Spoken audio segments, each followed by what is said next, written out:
عافية سوريا ويسقط الأسد ما في الأبد ما في الأبد عافية سوريا ويسقط الأسد.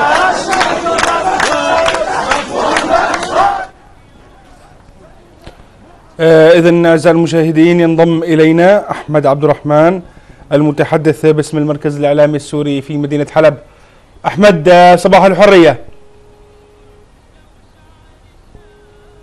أحمد هل تسمعني؟ يبدو بأن قد فقدنا الاتصال مدينة حلب مع أحمد عبد الرحمن. أحمد صباح الحرية هل تسمعني؟ أحمد. نعم أخي أسمع.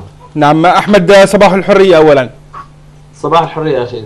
السلام عليكم ورحمة الله وبركاته. الأخبار في مدينة حلب ما هي وكيف هي الأمور في مدينة حلب بعد سيطرة الجيش السوري الحر على عدة مناطق في مدينة حلب وفي الريف الحلبي خاص؟ في البداية أخي عدد شهداء حلب وريفها البارحة وصل إلى 36 شهيدا بينهم نساء وأطفال، بالإضافة للكثير من الإصابات في أحياء متفرقة من حلب والريف. وقد تعرضت الكثير من أحياء حلب للقصف بالطيران الحربي والمروحي والمدفعيات الثقيلة كأحياء سليمان الحلبي والعرقوب وباب النيرة والكلاسة وبستان القصر والجلوم والميسر وطريق الباب والحيدرية والفرقان والمشهد والسكري والأنصار الشرقي والعامرية وسد اللوز. وتعرض حي الحيدرية البارحة للقصف المدفعي على منازل مدنيين أودى بحياة 6 أشخاص. وفي حي المرجة مساء البارحة كان هناك قصف جبان على أحد المخابز استهدف المدنيين فأودى بحياة طفلتين وطفل وشاب من الجيش الحر، بالإضافة لدمار كبير في هذا الحي.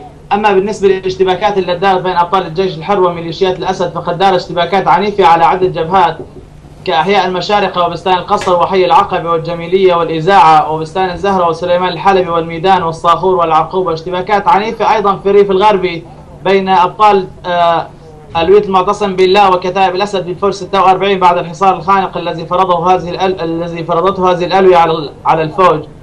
أما الوضع في الريف أخي فقد قامت الطائرات الحربية بقصف مدينة الأتارب والشيخ علي بريف حلب الغربي، كما تعرض القبطان الجبل للقصف من مدفعية الشيخ سليمان، وقرية خان العسل تعرضت للقصف في المدفعي من المدفعية المتمركزة على طريق الشام. وفي الريف الشمالي قامت الطائرات الحربية البارحة بقصف مدينة مارع وحريتان بالمرابيل المتفجرة، بالإضافة للقصف على أخترين وعندان وتل رفعت ومعارض العرتيق. وفي الريف الشرقي تعرضت الباب ومنبج ومسكنة ودير حافر للقصف بالطيران الحربي. وبالنسبة للمظاهرات السلمية فقد خرجت مظاهرة سلمية رغم القصف في حي الفردوس طالبت بالحظر الجوي ودعم الجيش السوري الحر لتطهير سوريا من آل الأسد وأعوانهم. نعم. بالنسبة للنازحين الذين كانوا عالقين على الحدود التركية السورية ما هي أوضاعهم؟ اللاجئين على الحدود السورية التركية أخي يعانون عناء شديدا الآن مع اقتراب فصل الشتاء والأمطار. كما تعلمون هم يعيشون تحت الأشجار في الأراضي الزراعية، فأوضاعهم سيئة جدا، لا يتوفر لهم أي شيء من مقومات الحياة، فلديهم نقص بكل شيء، نقص بالأغذية، نقص بالأدوية، نقص بأغذية الأطفال. نعم شكرا جزيلا لك أحمد عبد الرحمن المتحدث باسم المركز الإعلامي السوري، كنت معنا من هناك من مدينة حلب. شكرا جزيلا لك، نتمنى لك السلامة. ننتقل الآن